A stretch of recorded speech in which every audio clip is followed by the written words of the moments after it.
What's up, guys? Jades Corner back here again for another installment in my Teen Wolf series of videos on the channel. And in this video, I'm going to be bringing you guys the Teen Wolf season finales ranked from worst to best, in my opinion, of course. A few weeks ago, in the beginning half of August, I brought you guys the season premieres ranked, and a lot of you guys liked that video. I got a lot of positive feedback, and a lot of you guys asked me to do a season finales ranked. So here you guys go for this video. And I'm sorry for not uploading for the rest of August and pretty much the entire summer. This summer has been really bad for me personally. Not really gonna get into it too much, but just know I had a sucky summer, so I apologize for not giving you guys as many videos as I hoped I would, but we grind in this school year. So yeah, anyway, on to the video. So the worst season finale of Teen Wolf out of the 9 that I have here on my list is Master Plan from season 2. Now, the reason Master Plan, in my opinion, is the worst finale of Teen Wolf is because it just felt, I don't want to say rushed, but it felt anticlimactic in a way. Like, when I watch it, I don't really feel that excited that the season's over. I'm kind of just like, damn, we had such a good build up for Jackson being the Kanema, and then all the cool shit that happened in the middle of season 2, and then we had the great episode with Fury, which is the best episode of season 2, and then we have Battlefield, which is okay, and then we get to Master Plan. I'm just like, please just let the season end at this point. The fight with Derek, Scott, and Isaac is okay. When they fight against Kanema Jackson, it's fine. It's nothing really too great to brag about. You know, the evil Allison story arc comes to an end here when, you know, Gerard betrays her, and we find out that he wanted to become a werewolf, and he wanted Derek to bite him so that he could be cured of his cancer, which was out of nowhere, but it was kind of hinted at a little bit throughout the other episodes during the season. And I just find Master Plan to not that great of an episode. I find it boring, like I said before, and a lot of stuff that goes on in here they don't really ever bring up or mention again in the series, so it's kind of a waste of an episode, to be honest. They bring up some aspects a little bit in season 3, but other than that, a lot of the events in this episode are kind of just forgotten about. So yeah, I feel like it's a waste of time, personally, in my opinion. So yeah, that's Master Plan. Next, at number 8, we have the series finale and the season 6 part 2 finale, The Wolves of War. Now,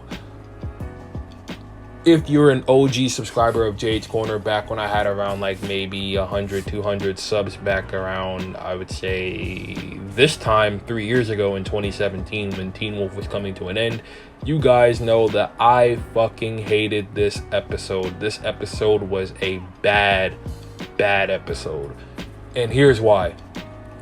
It was a very rushed series finale, very rushed, to the point where even Jeff Davis came out himself on Twitter and said that The Wolves of War was a rushed episode. It wasn't the finale he had intended it to be. MTV just wanted the show off the air, so they wanted him to come out with the finale as fast as possible, which is why a lot of aspects of this episode kind of seem rushed, especially that ending. That ending was terrible, to the point where I have subscribers always in my comments saying, yo, can you bring back Teen Wolf season 7? And to easily answer that question in this video, no, I'm not gonna bring back Teen Wolf season 7. There's no point in bringing back season 7. That's Jeff Davis's thing. That's his universe. I'm doing my own thing with my reboot. So if Jeff has a personal friend that he wants to continue Teen Wolf MTV and bring it back, that's on him. But me, I'm kind of just over that universe.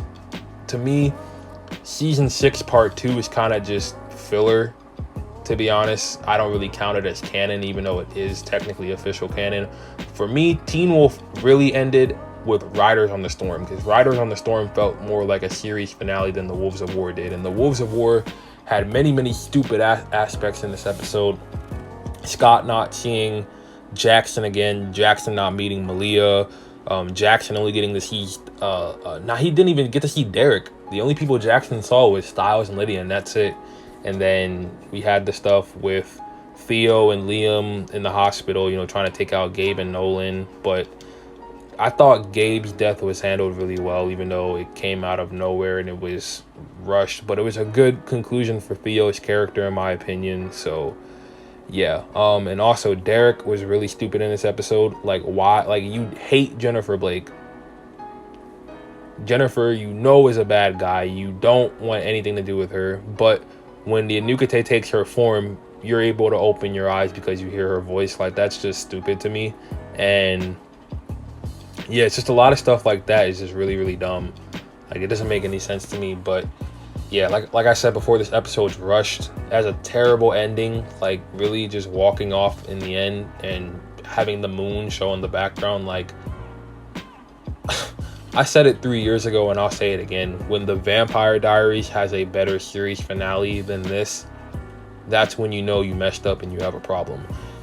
Moving on, next to number 7, we have Codebreaker from season 1, the season 1 finale. Now, the reason why I have Codebreaker here is because Codebreaker is a cool episode, but like I said with Master Plan, I find it to be kind of meh. Like, the way they take out Alpha Peter is kind of just anticlimactic. You would think that Scott and Derek, with learning how to control their powers better, especially with Scott, that they would be the ones to take out Derek, but no, they take him out with a damn Molotov cocktail. Like, that's not what I wanted to see. Although the fight they had was pretty cool when you saw Peter transform with that terrible CGI. But yeah, I always love Peter's alpha form. I think the practical effects for it look fucking amazing. But yeah, it's just a really kind of meh episode. I feel the same way I do about this episode that I do about Master Plan. I don't really find it that entertaining to watch. Although the implications this episode have are very important because they're talked about all throughout season 2.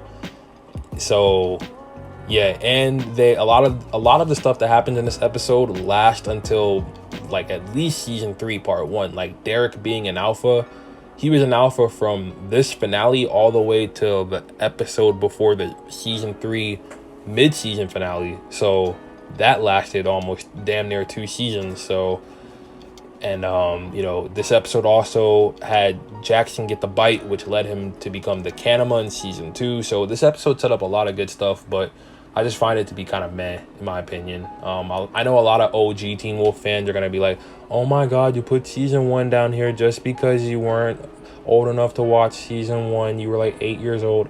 Yes, I was 8 years old and I didn't start watching Teen Wolf until season 5B. But that doesn't excuse the fact that this episode's just meh. It's not really that entertaining to watch. So yeah, that's my opinion. Next I have at number 6, Status Asthmaticus from season 5 part 1. Now, this episode, upon first viewing, was, in my opinion, a good episode, but I find it to be kind of lackluster. Theo finally revealing his plan, him wanting to take Scott's powers on some typical mustache twirling villain shit. And I thought the fight between Liam, charged by the supermoon, and Scott not wanting to kill him, holding himself back, was very, very emotional. Because you've seen the bond between these two build from early season 4 all the way to now, and their bond just falls apart after Scott makes one, I would say, wise decision, but stupid at the same time, because it's like, why not just save Hayden when you ended up turning her anyway at the end of the season? So like that just doesn't make any sense to me. But I guess at the time Scott didn't want to, which is whatever. But there's some cool stuff. This episode is the episode where Lydia goes to Eichen House. This is also the episode where does Hayden die in this episode or the episode before? She might have died this episode, I'm not sure. But Theo also brings back all the chimeras that died, at least the important ones that I guess people cared about. Like Tracy, Josh, Corey, Hayden, and that was it. And then he had his own chimera pack. And we also get the teaser for the first time in this episode that the Beast of Javudan has been resurrected and he's coming in 5B. and we also get the reveal of what Parrish is, and that he's a hellhound. So yeah, a lot of cool stuff in this episode, but I just find this episode to be kind of lackluster. Mainly, I think it's lackluster because of the fact that maybe Scott does die for about 15 minutes, I'm pretty sure they say in the episode, and then his mom brings him back super easy. Like, she just pounds on his chest and asks him to be brought back, and he comes back to life after being dead for 15 minutes. So that kind of killed the momentum for everything that happened in this episode, and I thought it was a waste. Like, Scott could have been dead for at least maybe 2 or 3 episodes and then have a surprise where they bring him back in 5B, but I understand why they did it. So yeah, that's where I have Status Asthmaticus. At number 5, I have Smoke and Mirrors, the season 4 finale of Teen Wolf. Now, this episode was action-packed, maybe the most action-packed finale of Teen Wolf besides the Wolves of War. And this episode had huge shoes to fill. Well, not huge shoes to fill, but a lot of weight on its shoulders, because it was coming off a very, very out there season, a very a mess of a season. That's what I wanted to say. It was a very big mess of a season, and this finale had to kind of tie all that stuff up, and I think it did its job really well. The fight between Scott and Peter has been built up forever. That fight has been built up since the very first episode of the series, and the fact that Jeff Davis and the creators gave us the fight after 4 long seasons was great, and the build-up was well deserved because the fight was great. Derek becoming an evolved werewolf after it being teased in season 3, and then with him losing his powers and it being teased and all throughout this season was amazing. I just think it's a really good finale to a pretty lackluster season 4, to be honest. Even though season 4 is the most action-packed one outside of season 6 part 2, that season is just, I like it a lot more now than I used to, but I still think there's a lot of problems with it, especially the villains. They're the biggest issues, but this season finale does a good job of cleaning all that stuff up. I'd have to give it that. So yeah, that's where I have Smoke and Mirrors. At number 4, we have Tact 2 from not Tact 2. Lunar Ellipse from season 3 part 1. Now, Lunar Ellipse is a great finale.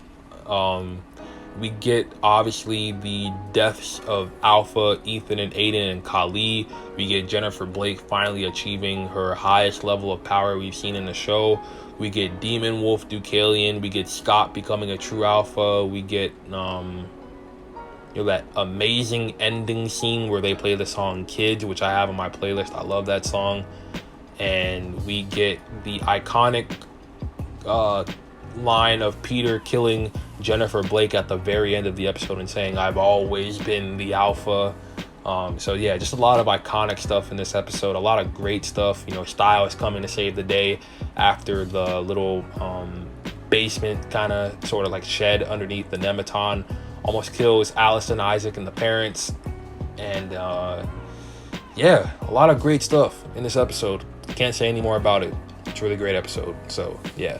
Number 3, we have the Divine. I'm getting mixed up now. So number 3, we have Apotheosis from season 5 part 2. Now, Apotheosis, I can understand people when they say it's disappointing, because the Hellhound and the fight between the final fight between the Beast and the Hellhound was kind of lackluster.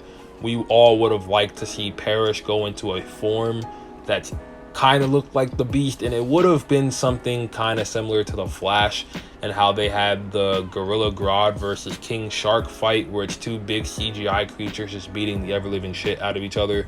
But it would have been really cool to see, and it would have made for possibly a top 2 finale of all time for Teen Wolf. But regardless, I still enjoyed the fight. Apotheosis is a great episode, great moments. We have the final tribute to Allison Argent when she saves Scott's life, when Sebastian is about to kill Scott after he had his little scuffle with him and Liam.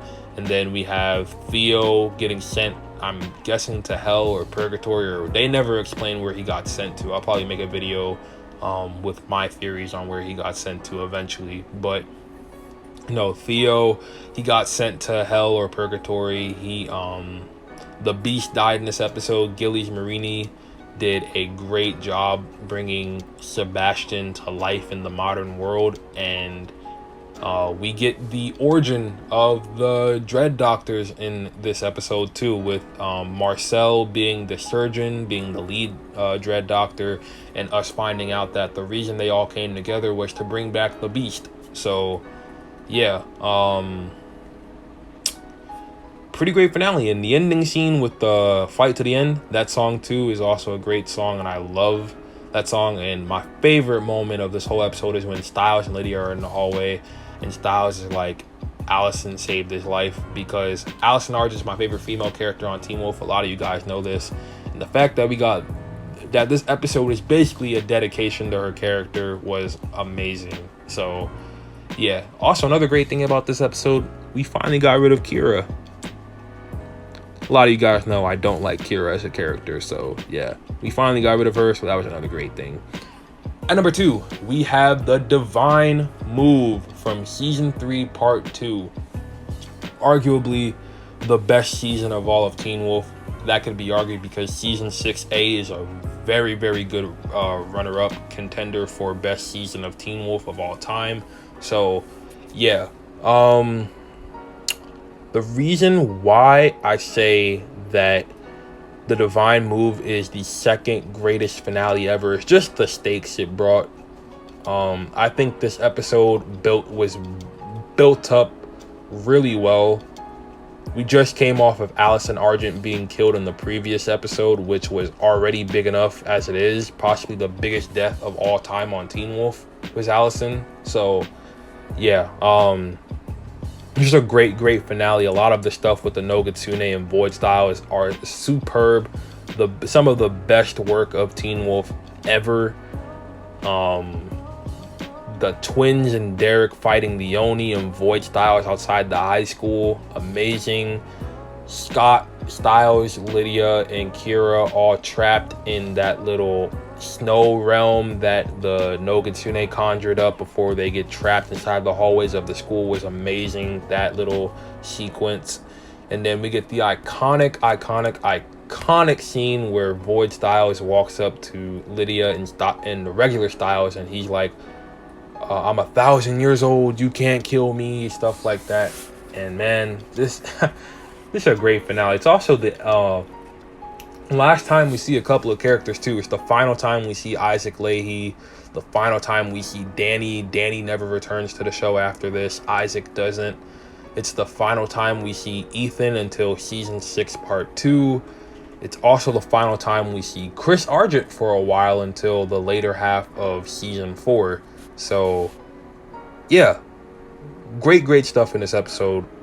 Amazing finale. And I forgot to mention, it also has the best introduction to any of the season finales on this list, with Void Styles and the massacre at the Beacon Hills Memorial Hospital. That scene is awesome. So yeah, also has another one of my favorite songs, Bad Moon Rising, which I also have on my playlist. A lot of great songs Teen Wolf uses in these finales. I just peeped that. And then that should leave number 1 as a no-brainer. The greatest finale in all of Teen Wolf of all time is Riders on the Storm, the Season 6 Part 1 finale. This episode, when I first saw it, was my favorite Teen Wolf episode of all time at the time of its release. It's gone down a few spots because more episodes have taken up. In my opinion, I think there's a few episodes better than this, but personally, this is my favorite Teen Wolf episode of all time, and there's a big reason why, and I will get to it after I explain why it's number 1. The reason why it's number one, it's just the payoff of so many great things we've been waiting for the entire show. Stydia finally happened. We got Scott finally relying on himself to handle the situation instead of always calling upon his friends to do his dirty work. Scott went up to Garrett Douglas and fought him one-on-one, no interference at all whatsoever, while the rest of the pack fought off the Ghost Riders. That is what I've been wanting to see for the entire show. And when we finally got that, actually no, we did get it before with Scott versus Peter, except there was a little bit of pack interference with that, so I was kind of pissed off when that happened. But with this, no, it was just Scott and Douglas until one of them fell down. I think Scott had the edge over Douglas. I'm pretty sure. I gotta rewatch the episode. It's been a few months, but man, seeing that made me so happy. I was like, they finally gave my boy Scott some time to shine by himself. And we also got a lot of great things. We got great moments with Sheriff Stilinski. We got great moments with Lydia in this episode. We got that really chilling scene with the Ghost Rider version of Styles' mom, Claudia. And now for the reason why I say this is my personal favorite episode of Teen Wolf, the ending. The ending of this episode is the best ending to any episode in all of Teen Wolf. The ending is so emotional, man, because it's the end of a journey. Scott and Styles are done with high school. They have finished their final day of senior year. Graduation is in like a week or two, I'm pretty sure, from the time that Riders on the Storm happens, and they're moving on with their lives. They're done with Beacon Hills. So yeah, and that little talk where they passed on all the stuff that they used to do as juniors and sophomores to Liam and Mason was also a great episode. A great moment too, because it signified that Liam and Mason were officially the new Scott and Styles. So yeah, and then the final scene where they rode off into the woods after getting that call. Such a great freaking scene, man. What a great finale. And I would have been perfectly fine if Teen Wolf ended there. We did, personally, in my opinion, after seeing season 6 part 2, we didn't need that entire season. That was just extra filler, to me at least. I would have been fine if Teen Wolf would have ended with Riders on the Storm. That would have been such a satisfying series finale for me. So yeah, that's my season finales ranked for Teen Wolf from worst to best. Let me know what you guys think in the comment section down below. Did you guys like my ranking? Did you guys like my list? Let me know what you would rank as the worst season finale and the best season finale down in the comments below. And make sure you guys leave a like on this video if you like Teen Wolf content, and subscribe to the channel. We are trying to hit 3,000 subscribers by November, and I think we can hit that goal because 2020 has been the biggest year for my channel, and I'm grateful for all my subscribers, new and old, for always sticking by my side. And without further ado, this is Jades Corner. I'm going to get out of here. Make sure you guys have a great rest of your day. Peace, love, positivity, as always. I'm out this thing. Catch you guys on the flip side. See you in the next video.